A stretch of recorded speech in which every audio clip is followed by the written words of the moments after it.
Well, thank you very much for that studio tour earlier, Morcar. It is I, current Morcar, and as promised, I'm going to be taking you on a very lengthy tour of the history of Morcar Games, which was established in 1976 by me, Edwin Morcar. I have got my minions to put together a 23-page report, which runs to some 6,635 words. Here is some materials I will share. I'll just make my screen large so you can see. Here are all of the games released between 1976 and January 1990 in Morcar Games. If this goes well, there could be a part two where we we do the next decade or next 20 years or whatever. But let's see how this goes. Hopefully you'll be interested in some of the materials I have to share about this illustrious games studio, Morcar Games. They were established in 1976 by me, Edwin Morcar, as I mentioned. So let us start with the very first game that was released in 1976, Blacksmith. The plot of Blacksmith was very simple. John Smith is a medieval blacksmith who lives in the village of Malvern, England, in 1381. He needs to finish smithing all his goods to fulfill his orders. That's the plot. And the gameplay of Blacksmith is that, well, it's a puzzle game which requires the player to construct various metal items within a limited amount of time. So that's what you did in Blacksmith. You put together, it's like a kind of puzzle game where you construct various metal items. A little bit of trivia about Blacksmith. It was made by Morcar Games for Apple I, the Apple I, led by, of course, the virtuoso game designer Edwin Morcar. It was published by Hudson Soft at the start of a long relationship whereby Morcar Games acted as the developer and Hudson Soft as the distributor or the publisher. Owing to the technical limitations of computing in 1976, lead designer Edwin Morcar was never happy with Blacksmith, and thus it became his first remaster in 1986, 10 years later. The remastered edition is undoubtedly the superior game, and as such, the original has been retconned out of existence in the official canon history of Morcar Games, featured in games booklets and magazine articles. This is a deliberate strategy by Edwin Morcar. He doesn't like that original 1976 version of the game. The original only sold just over 72,000 copies, and then it had a classic budget re-release which bombed. It sold only 1,000 copies, being the first release by Morcar Games ever to make a loss. I think that was in 1981. It was also the first game that Morcar Games published themselves. This is the classic version, re-release of Blacksmith rather than the remastered edition, which they would continue to do for budget titles, collector's editions, and box sets from that point forward. Although the losses were small on the classic edition. Now, Blacksmith Remastered, however, which came out in '86, sold over 670,000 copies and became a smash hit on the Nintendo NES, the Apple II, and the PC. So let's move forward now. And the second game in the Morcar Games canon is John Smith versus the Pharaohs. The plot of this game, when I'm reading out these plots, by the way, this was written on the back of the box, when you bought the game, or inside the inside booklet. This is what was put as the plot. A mysterious vortex opens up in Malvern, and John Smith is transported to ancient Egypt, where he is enslaved and forced to make various gold items for the pharaohs.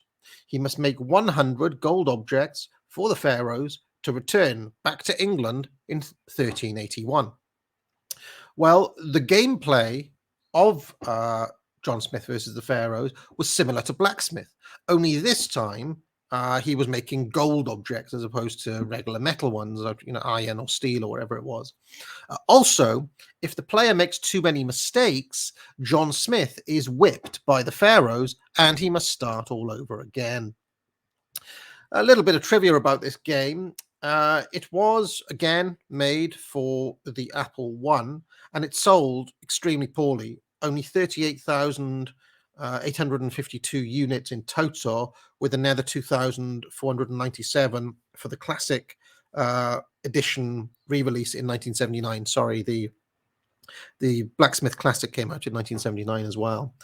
Now, unlike Blacksmith, it has not been remastered, and it remains, for this reason, the most obscure title in the Morcar Games back catalogue.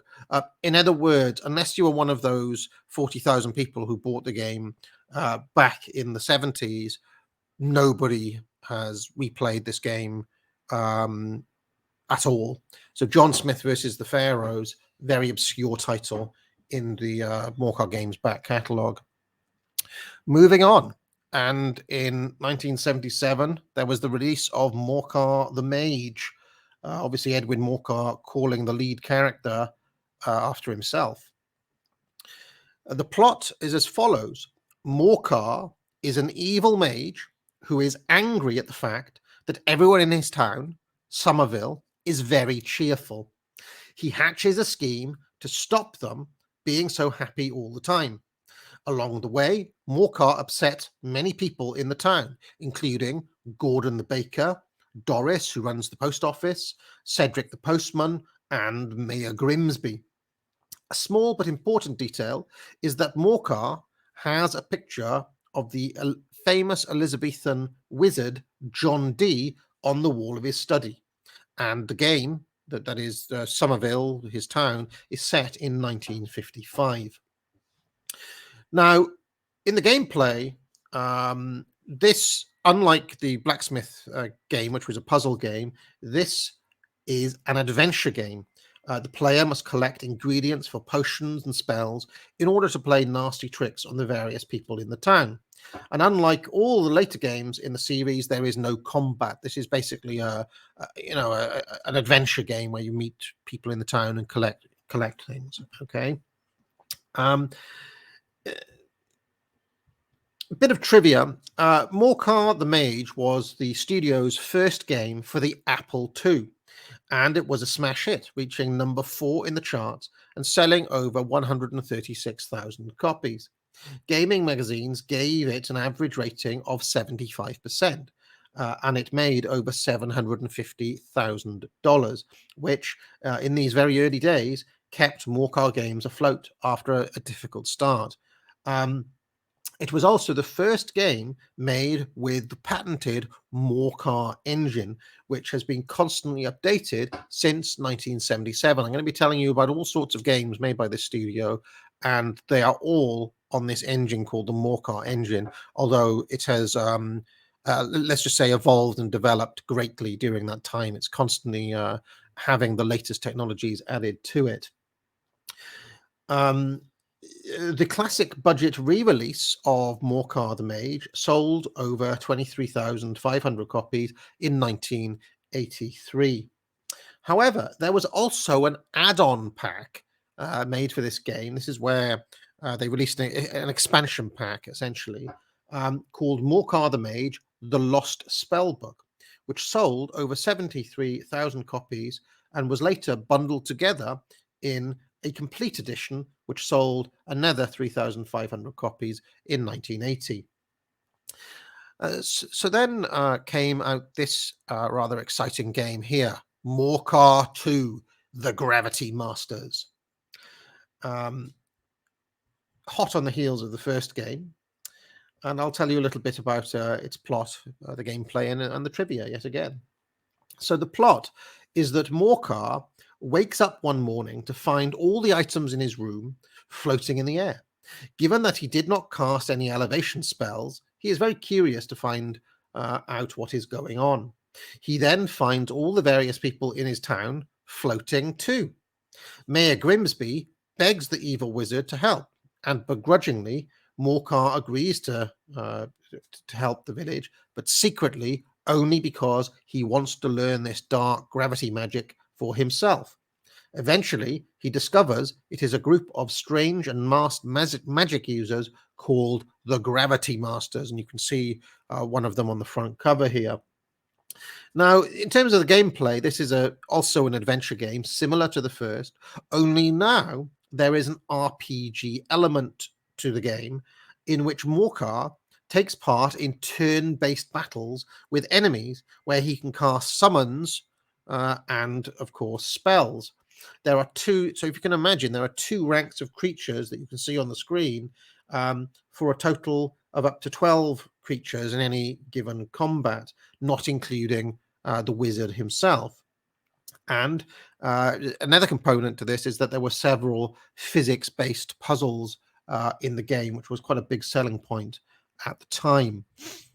Now, being released on both the Apple II and the Atari 2000, the Atari 2600, Morcar 2 sold more than double the units of the first game, over 339,000 copies, and hit number 2 in the chart.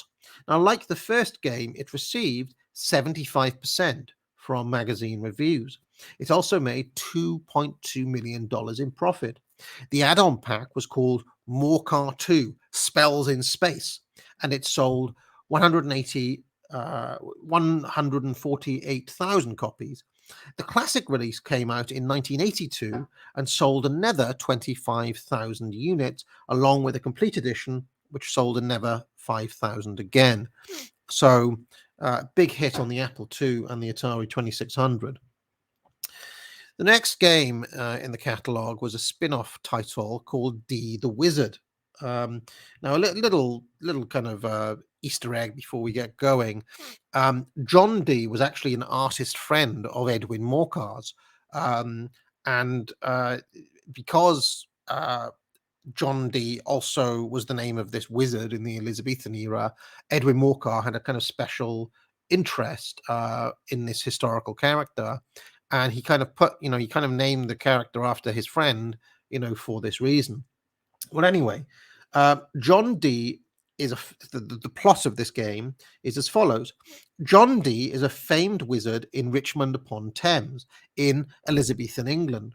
One day, Queen Elizabeth falls ill to a mysterious ailment, and Dee must not only find a cure, but also what caused this illness.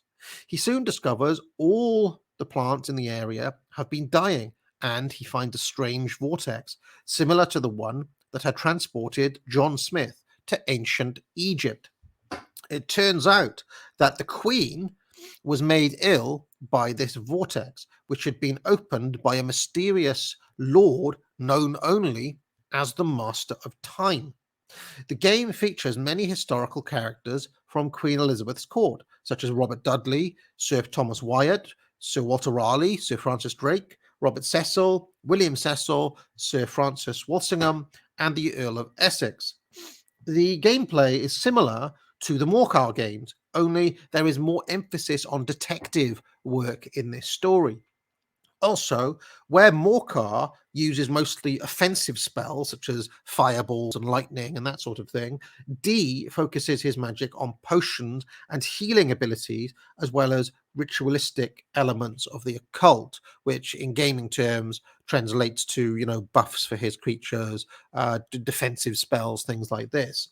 Now, despite garnering a score of 80% from the critics, which was the highest at that point for Morcar games, Dee the Wizard sold fewer than Morcar 2, only 236,000 units, and it made $1.5 million in profit.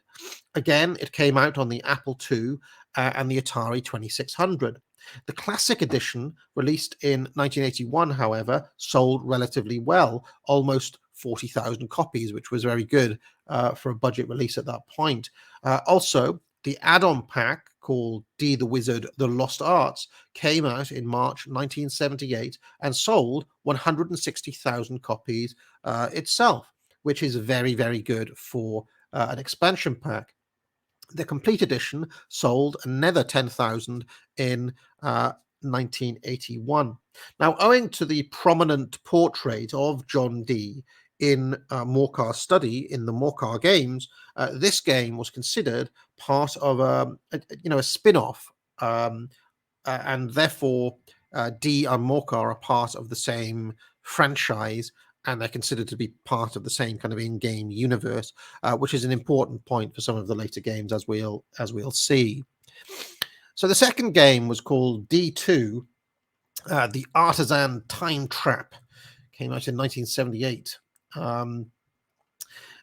In the plot, Dee pursues the Master of Time, pictured on the left here, through a portal and ends up in the Middle Ages, specifically England in 1381, and a small village called Malvern, inhabited by a blacksmith called John Smith and his friends. Dee befriends the villagers, does odd jobs helping them, before finally tracking down the Master of Time and finding yet another portal. So here there is a crossover between the two franchises. This is the first, and I think to date the only time that John Smith and his friends crop up in the Morcar and D universe. But because of the Master of Time's portals, this crossover was facilitated, let's just say. In terms of the gameplay, it's very similar to the last game, only there is much more emphasis in this game on Dee doing various good deeds around the village. Players get to know the characters, such as Dick the Butcher, Will the Tailor, Fred the Innkeeper, and Gordon the Baker, who, incidentally, we assume is an ancestor of the Gordon the Baker who lives in Somersville, which is Morcar's town, in the 1950s there. There is combat in this game, although, there's not a lot of combat in this game compared to some of the others, although there are a few key fights, of course. Now, in terms of the trivia, D2 received average scores of 83% from the critics, with some at that time calling it one of the best games ever made in August 1978. It was released for the Apple II, the Atari 2600, and the Commodore PET, which would be the three platforms of choice for the studio's next 15 titles. It was Morcar Games' biggest selling game to date, and it sold over 780,000 units. Yes, over almost 780,000 units, making over $7.2 million in profits, and number one hit. It won Morcar Games its first awards for both graphics and sound. By this point, Morcar Games had invested in a graphics studio led by the artist Panama Hat, and also a state-of-the-art sound studio led by Chris Gard Morbekai. The basic trio of Edwin Morcar, Panama Hat, and Chris Gard Morbekai would remain intact for many years hence. The add-on, D2 Medieval Mind Meld, sold another 317,500 copies, which means that the expansion pack for D2 outsold the first D game in its entirety. Another 11,000 units for the complete edition in 1982, and then another 55,000 units for the classic edition, also released in 1982. So D2, the Artisan Time Trap, sold very well. I'm sure you'd agree. The next game Morcar Games released was 1381 John Smith.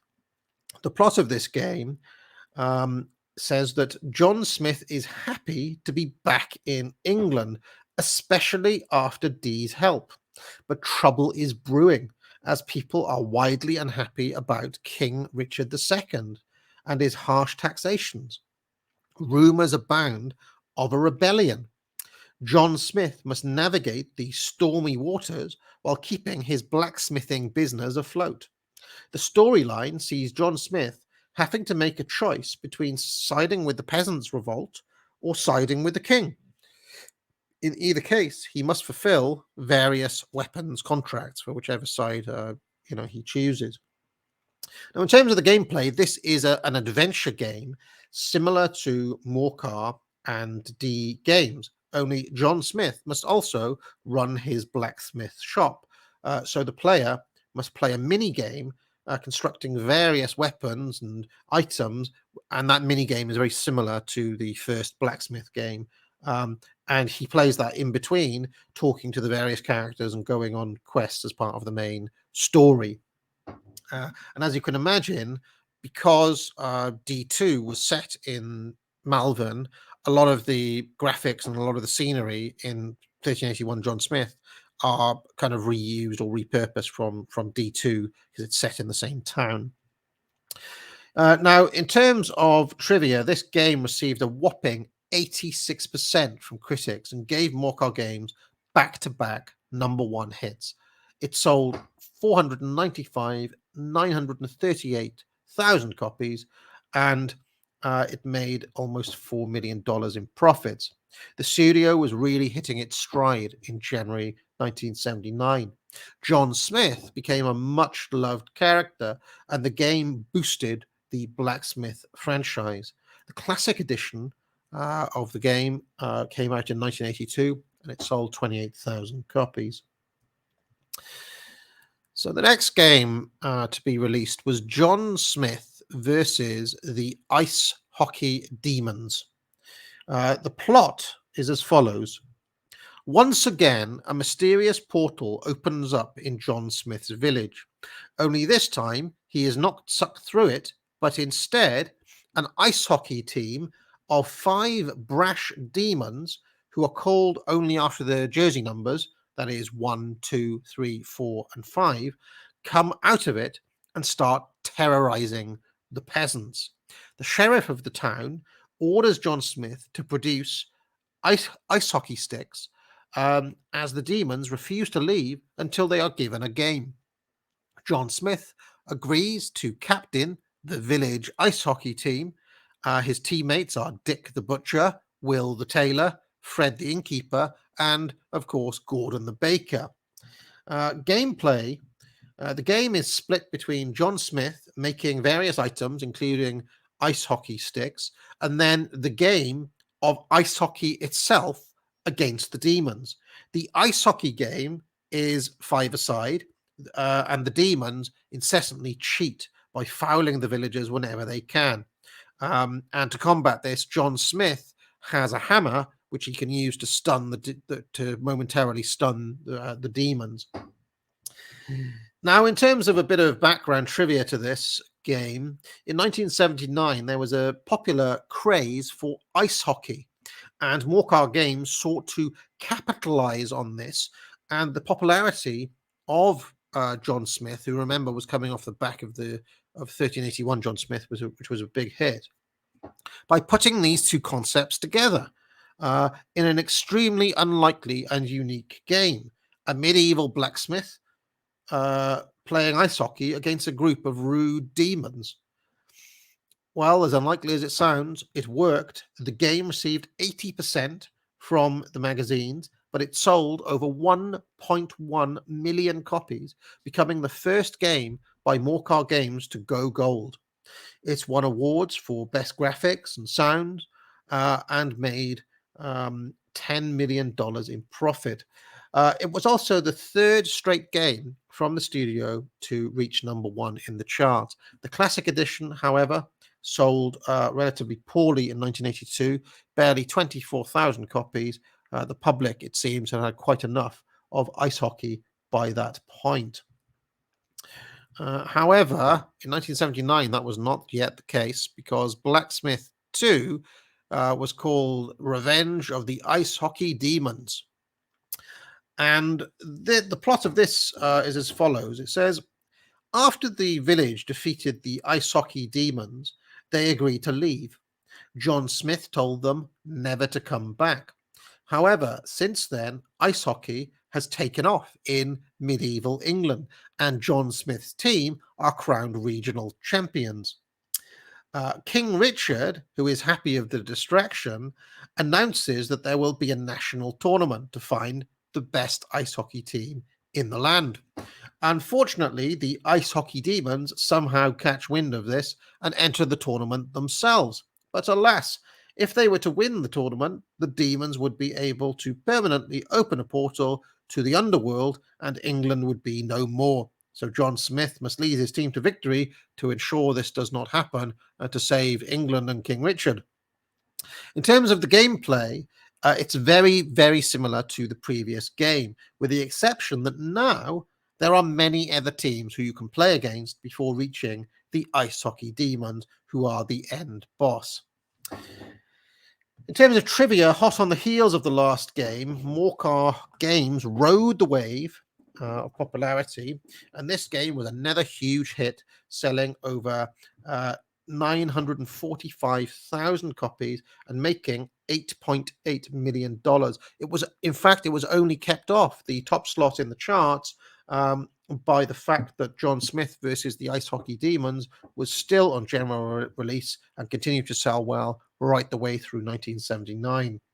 However, having received a huge score of 87% from the critics, the highest ever for a first-time Morcar Games release to date, Blacksmith 2 won Game of the Year for 1979.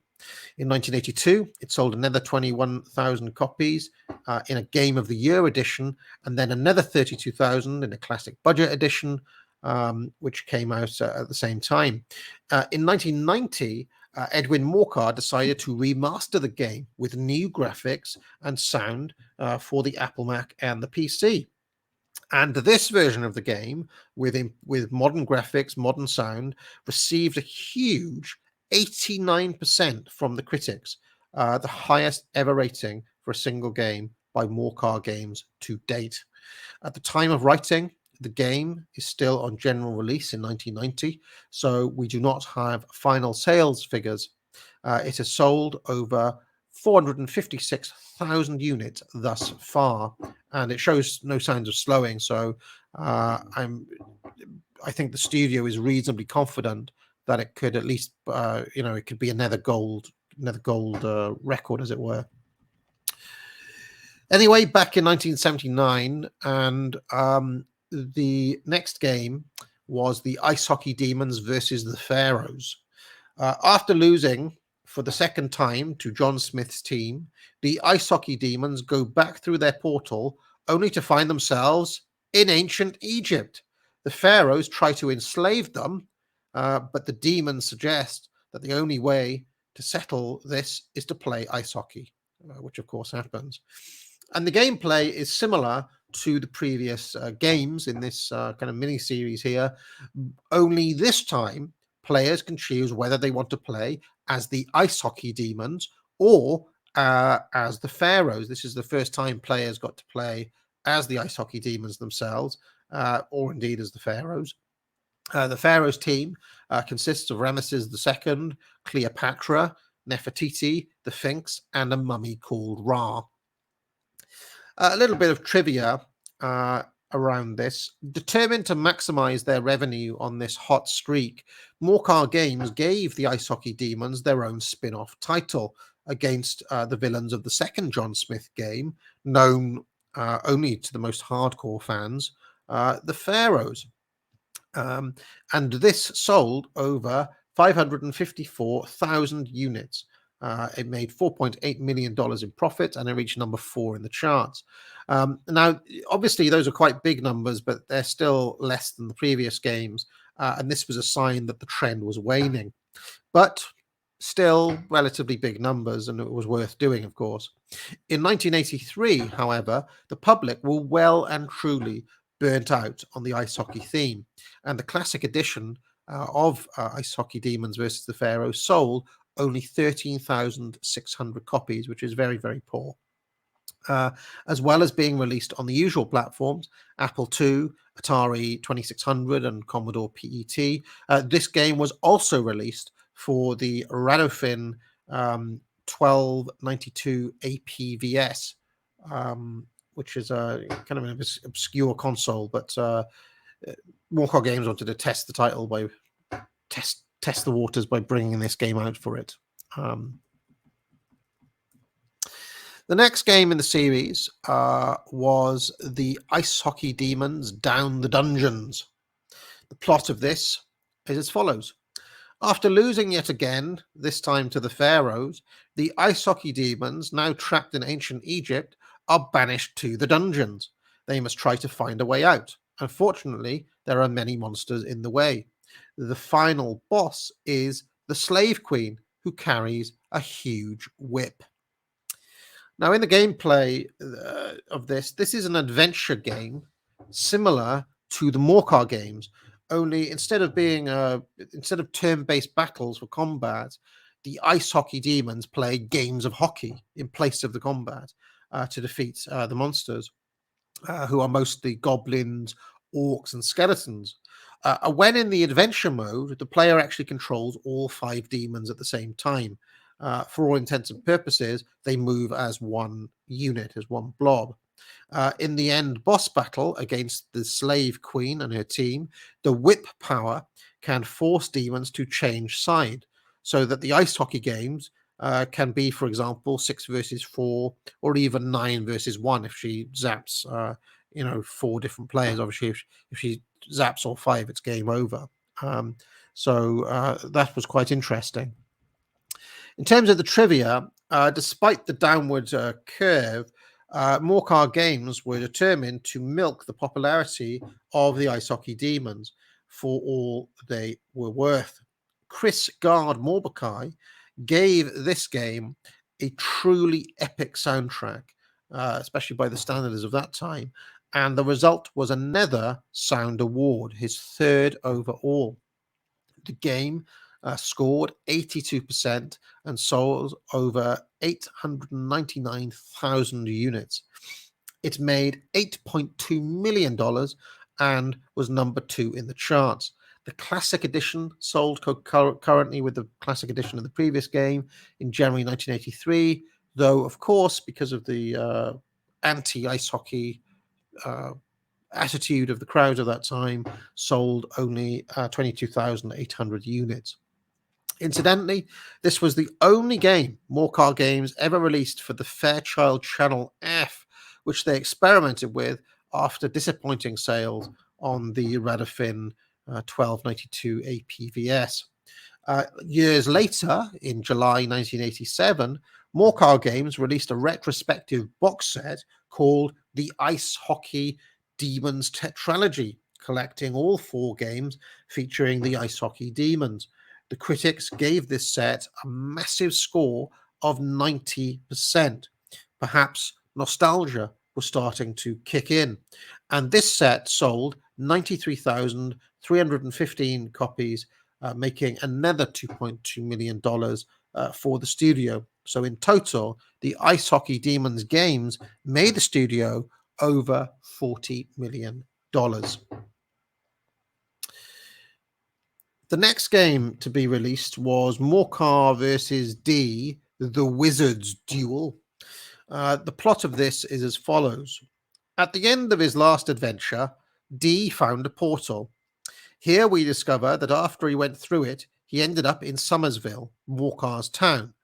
After initially being very excited to meet his hero, Morcar quickly gets jealous of D after he ingratiates himself with the other people in the town, doing good deeds. When Mayor Grimsby awards D the key to the town, Morcar snaps and challenges him to a wizard's duel. Now, the gameplay of this is a strategy game in which players can play either as Morcar or as D, who have 2 completely different spell books. In effect, the strategy is the combat sections from the adventure games with a few bells and whistles attached to them. They can summon creatures, cast a variety of different spells in turn-based combat. However, there is an adventure component to the game as well. As Morcar, you must try to turn the town against D, while as D, you must thwart Morcar's attempts to frame you. There are a variety of opponents other than Morcar or D to face in the game as a way of practicing spell combinations, unlocking new spells and skills, and so on. In terms of the trivia, it received 80%. Sorry, excuse me. Oh, sorry, excuse me. I got a bit of turmeric stuck up my nose. Receiving 86% from critics, this spin-off title sold 741,000 copies and made $5.7 million, hitting number 2 in the charts. Although Morcar Games generally lost out to Nintendo in the Mad Games Awards of 1980, so there were very few awards given to Morcar Games that year. This game was released for the Radafin 1292 APVS, and is the second of only 2 Morcar games to be released for that platform after, if you remember, the previous game came out with Fairchild Channel 2, but that had been discontinued in the interim. So they went back to the Radafin for one last time.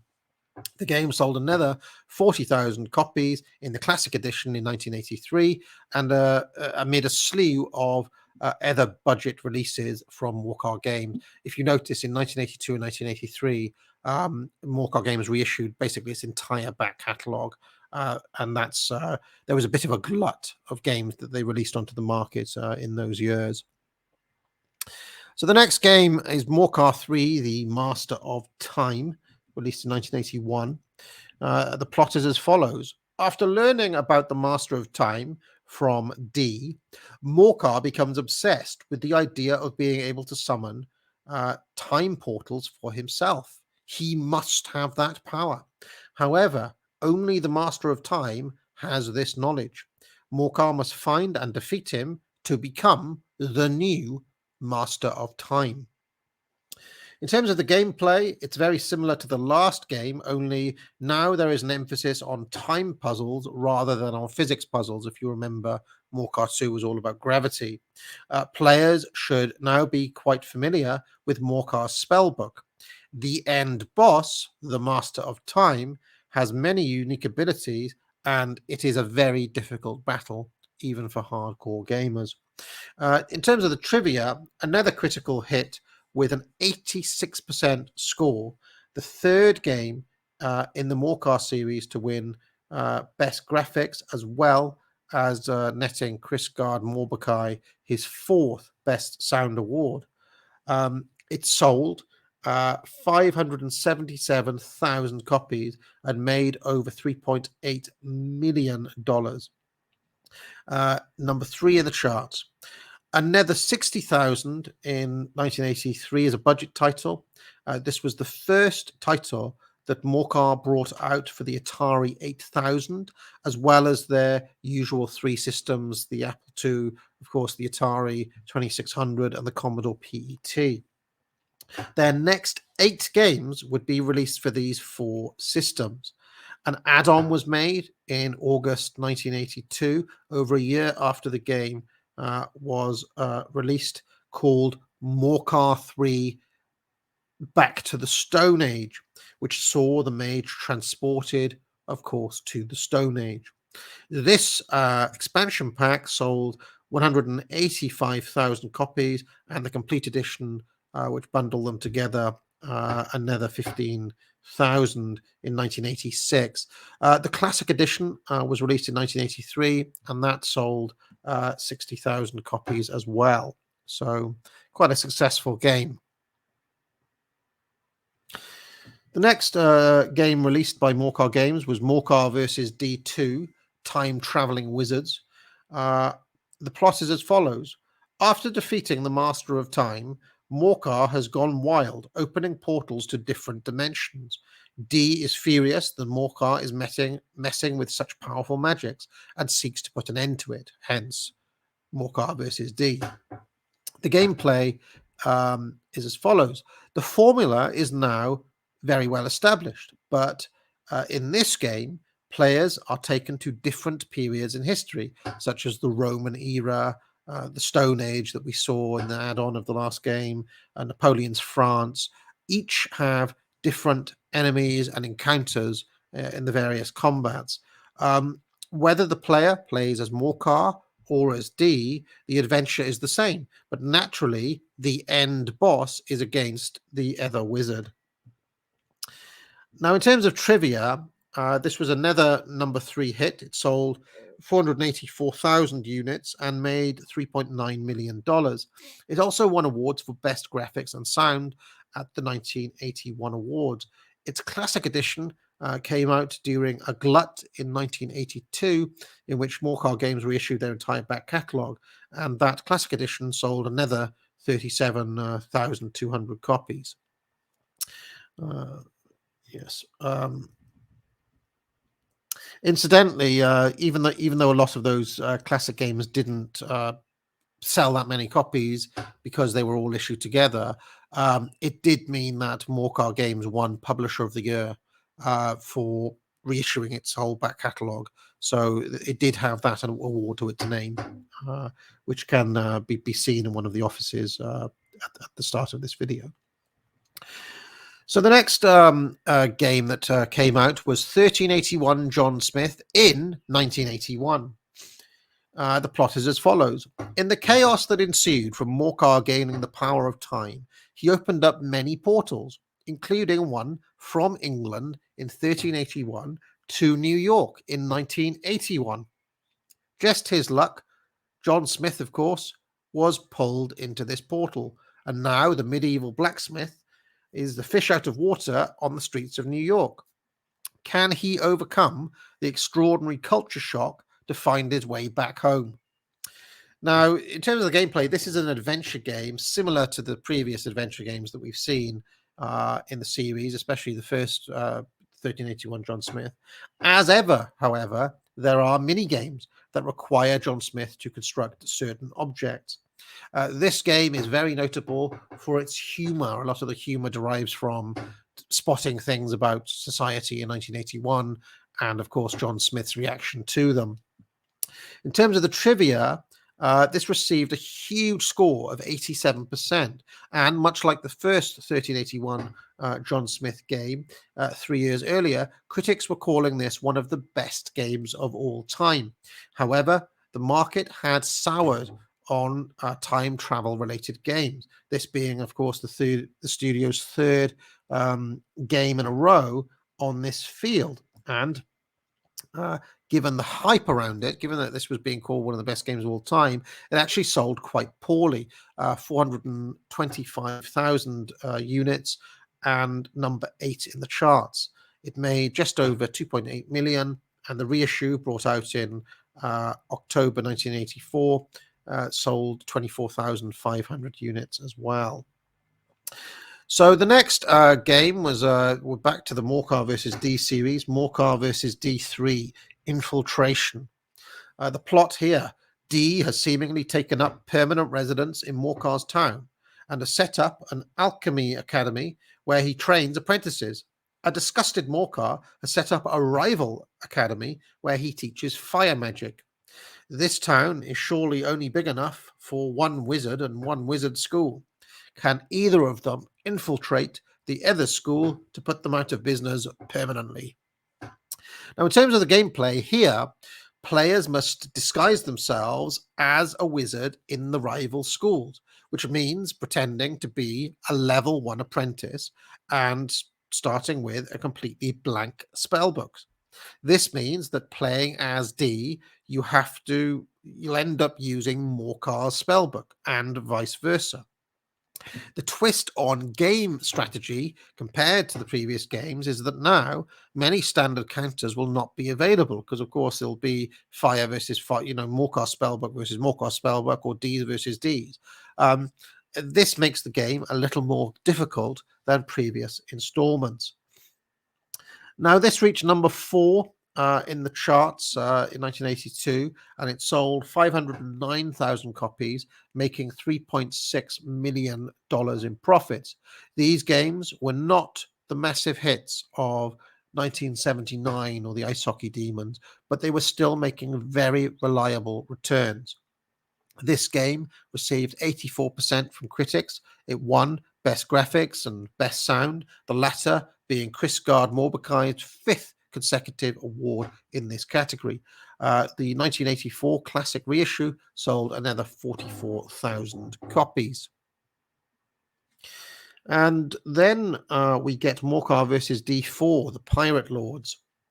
The plot: after being forced to shut down his school by the evil Morcar, Dee returns to Elizabethan England, where the Queen, impressed by the exploits of Sir Francis Drake, gives Dee his own frigate to go privateering to the New World. However, unbeknownst to Dee, Morcar followed him there and connived to get his own ship acquired from Caribbean pirates. Who can master the high seas?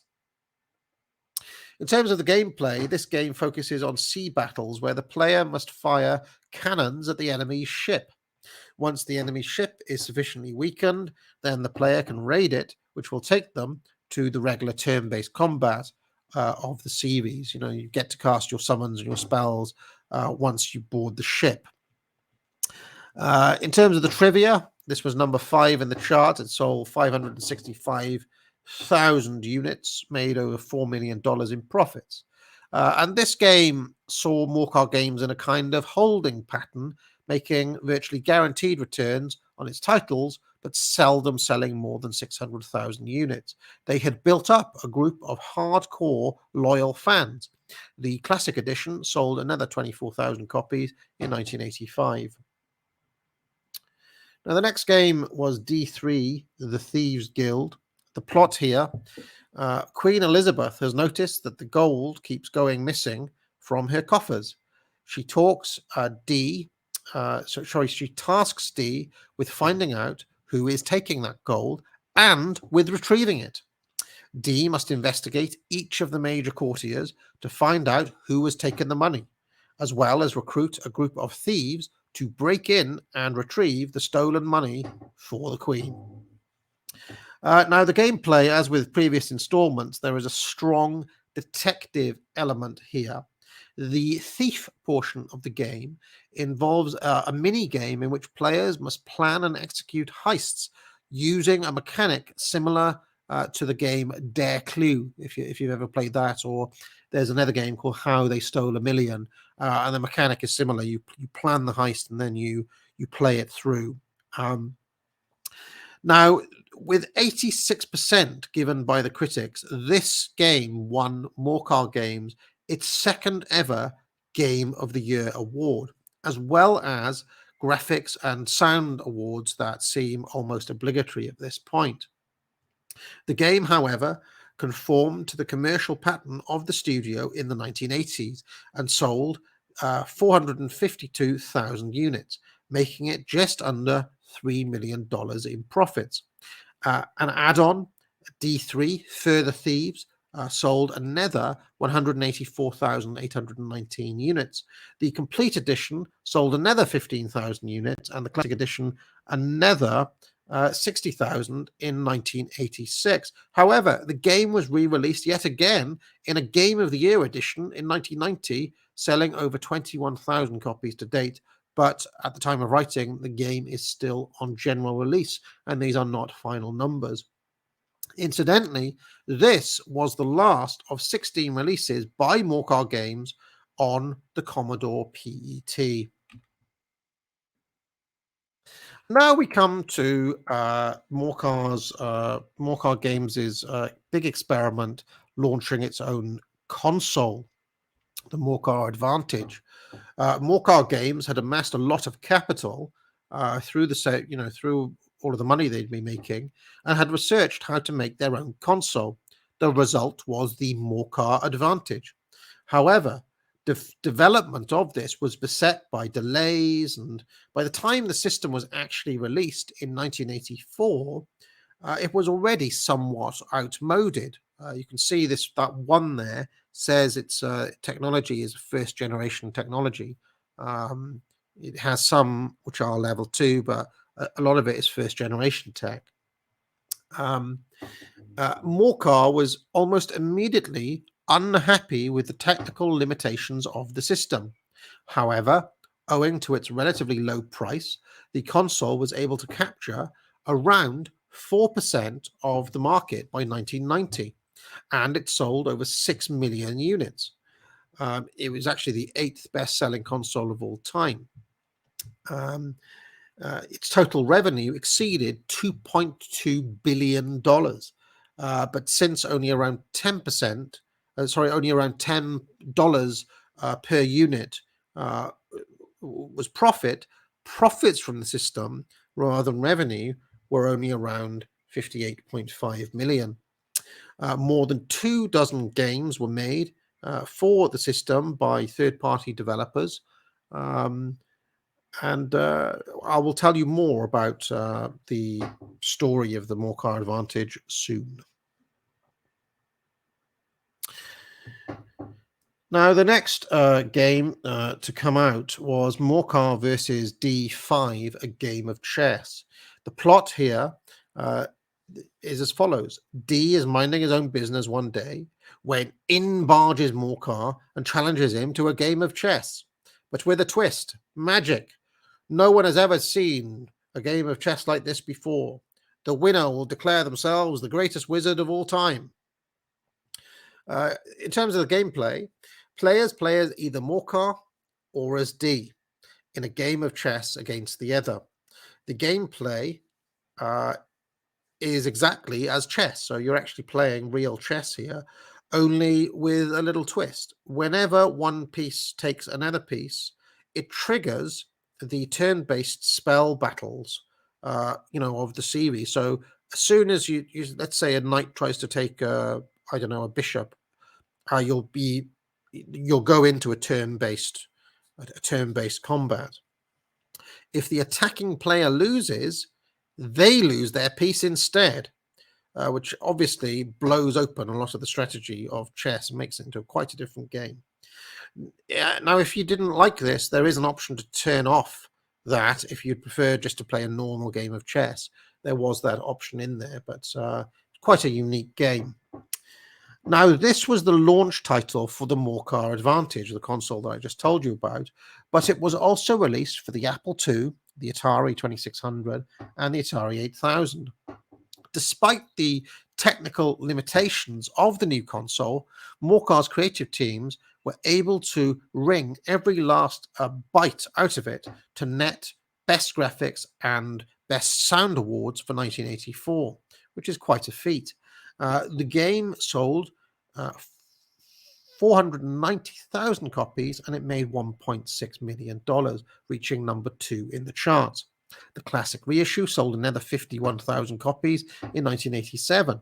However, in 1988, Morcar Games released a box set collecting the first 5 Morcar vs. D games altogether.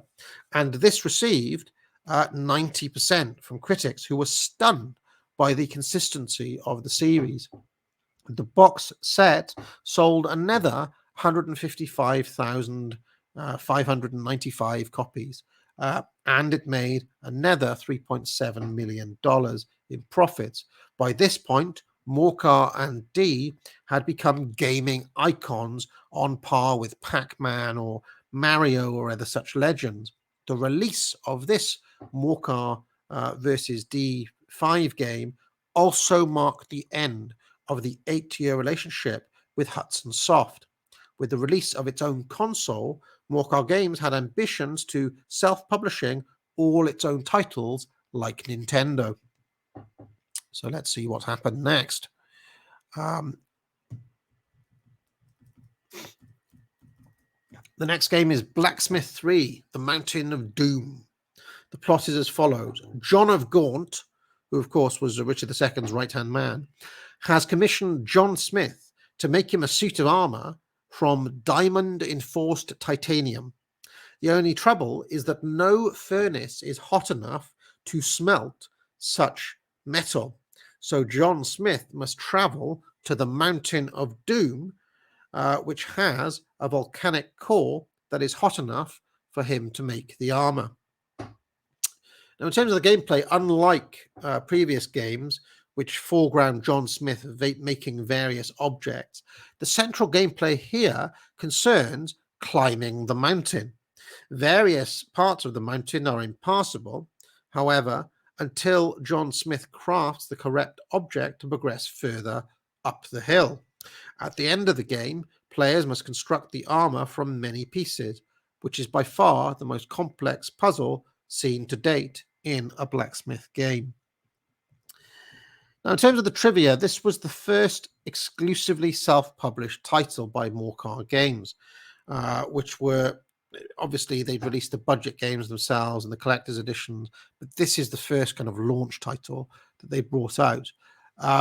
It was released on the Apple II, the Atari 2600, and the Morcar Advantage.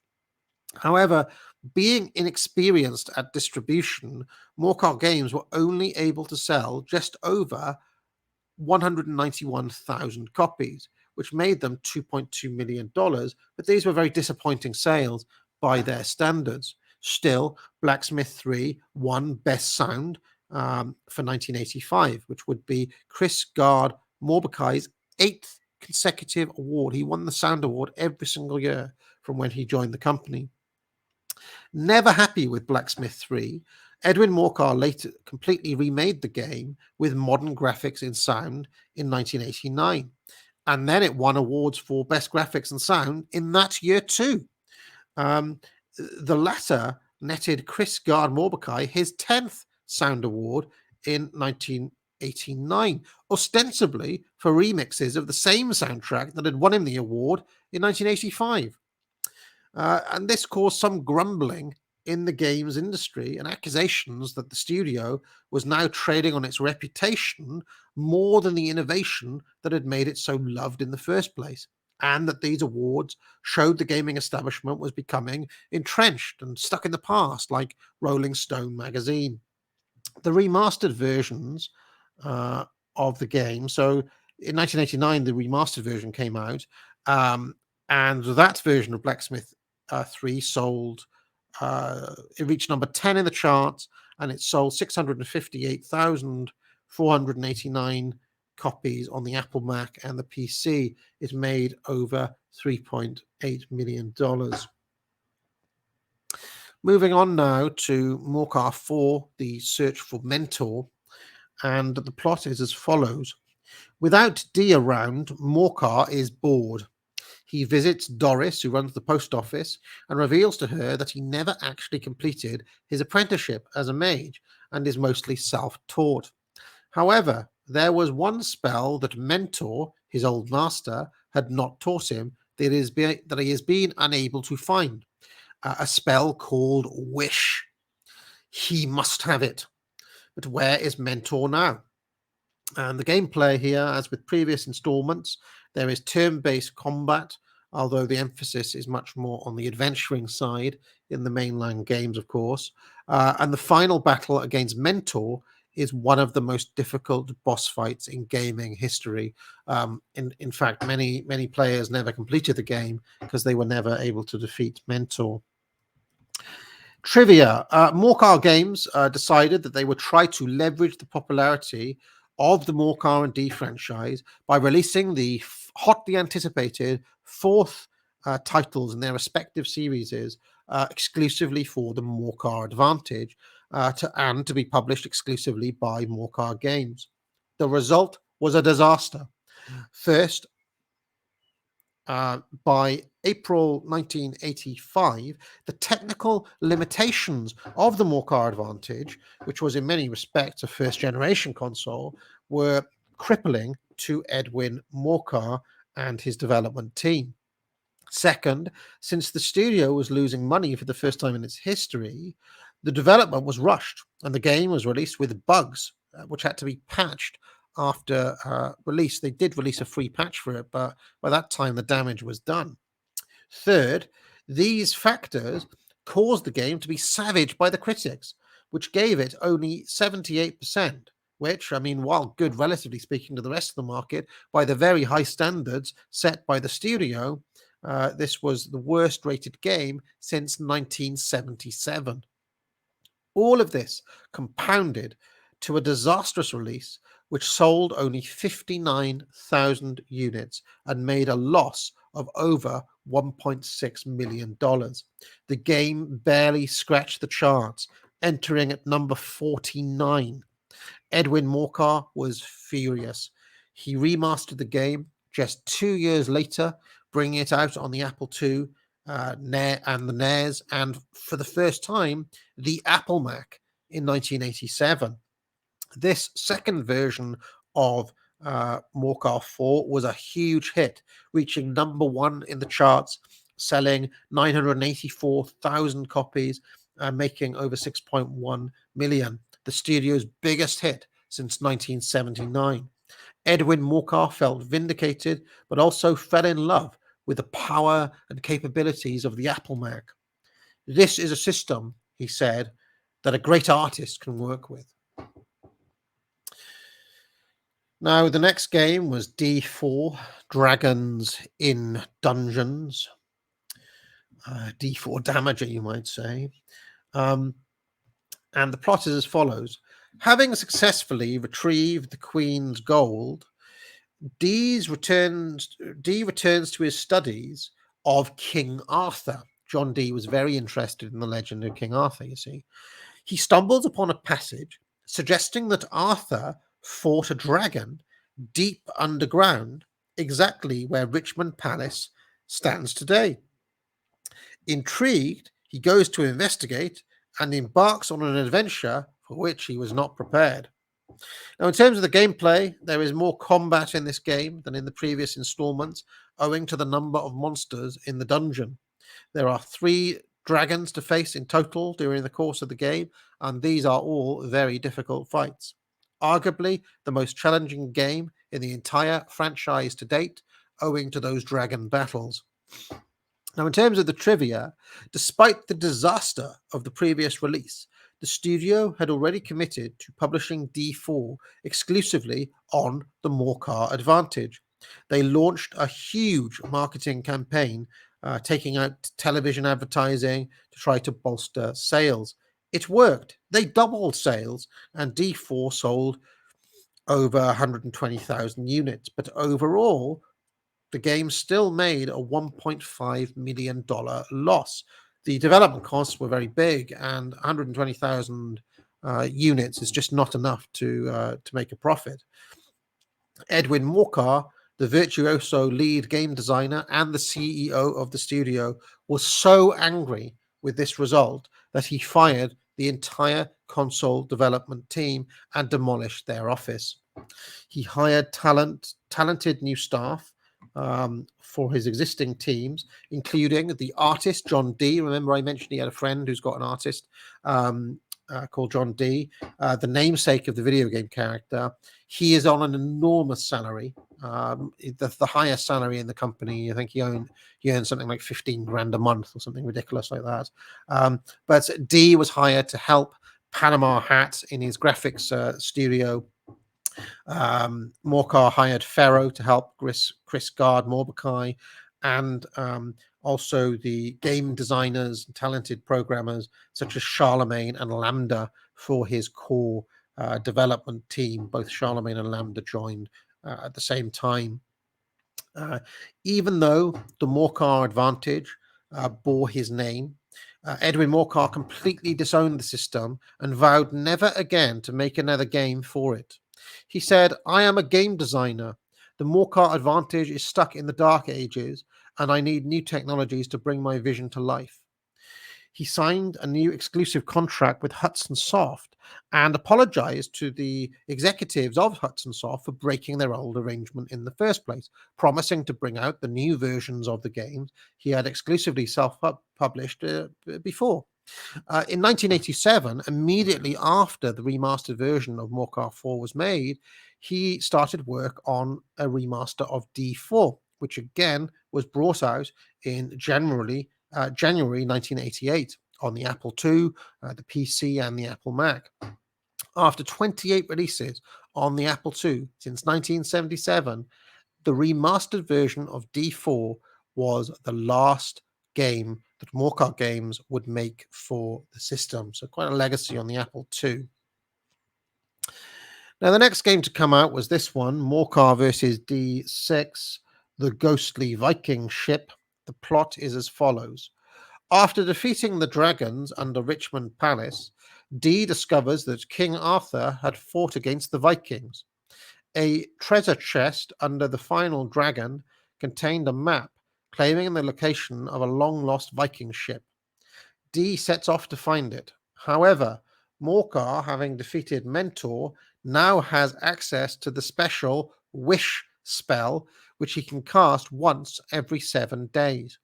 Still feeling somewhat bored, he wishes he could teleport to wherever Dee is, just to see what he is up to. Aha! He cries. Dee, you old devil! Why have I found you by the deep blue sea? What do you want, Morcar? That ship sailed here in the time of King Arthur. It is a genuine Norse ship of Viking heritage. Most intriguing, says Morcar. Shall we go in? Now, unlike the other games here, players control both Morcar and Dee, having access to both of their spell books. They actually fight side by side in this against the ghostly Vikings, the Viking ghosts. Battles are against the ghosts of various Viking lords who have powerful magics. The sea battles from pirate lords also return, although there are only 3 of these at set pieces throughout the game. So an interesting game, Morcar versus D6, the ghostly Viking ship. The next game to sorry, before we continue to Morcar versus D7, let's talk a little bit about some trivia about this game. This is the first title to be released under exclusive contract, again with Hudson Soft, after a disastrous 2-year break that I've just told you about. It came out for the Apple II, and it marked the debut of Morcar games on the PC and on the Nintendo NES. In a magazine interview, a games journalist asked Morcar why he was releasing a game for a rival console when he had the Morcar Advantage on the market, of course, and he said as follows: "Please do not speak to me of the Morcar Advantage. We will continue to sell the console as long as people keep buying it. But in my heart, it is dead. I want to make great games, not be dragged down by all this shop talk." Now, Morcar vs. D6 was a smash hit, reaching number 2 in the charts and selling more than 952,000 copies, perhaps helped by the huge market of NES owners that it was released to. When asked about the NES specifically, Morcar said, "It is in some ways a marvel, but this is the only new game I will make for it." He remastered the original 1976 Blacksmith, which I've already talked about, for the NES as well. And then the Morcar 4 and D4 remasters also came out on the NES.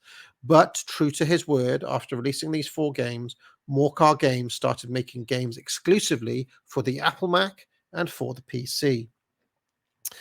And the first such game was Morcar versus D7, The Great War.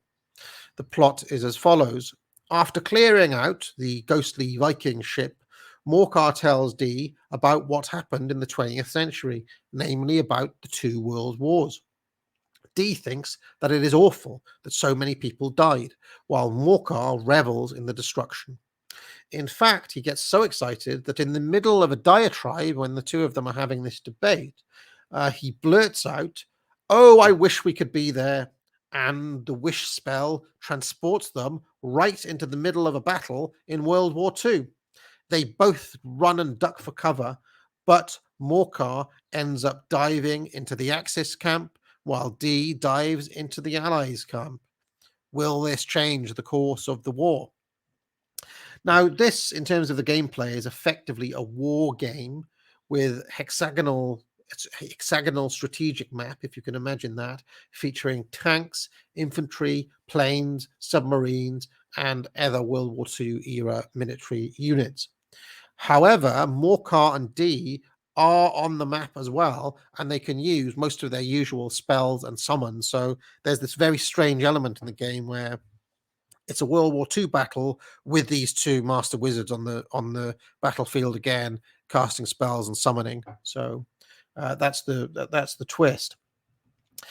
Now, this was released, as I said, on the Apple Mac and the PC in March of 1988, and it was a number one hit. It sold 1.17 million copies, making it the best-selling Morcar Games release of all time. It also won Best Graphics and Sound for 1988. It made around $8 million. Now, with such buoyant sales and inspired by the capabilities of the Apple Mac and the PC, Edwin Morcar was persuaded once more to bring out his own system. This time it was going to be called the Morcar Super Advantage. However, this time he wanted the technology to be state of the art and, to an extent, future proof. So the development took more than 3 years from start to finish. Morcar Games also bought a massive new building and refurbished and restructured all of its offices. These were significant outlays and they cost in excess of $115 million. So, for the first time, as you saw in the little preview at the start, Morcar Games went into debt. They were over $10 million in debt. The studio's 5 remastered games that they had just brought out, together with Morcar vs. D7 and the soon-to-be released Morcar 5 Scourge of the Trucks, which has yet to come out, do not seem to be enough to get back in the black. So the studio is currently considering a small loan to see them through to the release of the new console. Edwin Morcar has vowed also to learn from their past mistakes. When the Morcar Super Advantage comes out, he will support it, but he will also release games for the Apple Mac and the PC. The financial risks of exclusive games and self-publishing are too great for a firm of Morcar Games' size. What the next decade will bring, who knows? But we'll be the first to tell you. Well, friends, that's the end of my little history of Morcar Games. I hope you enjoyed this, and let me know if you'd like a part 2. Goodbye.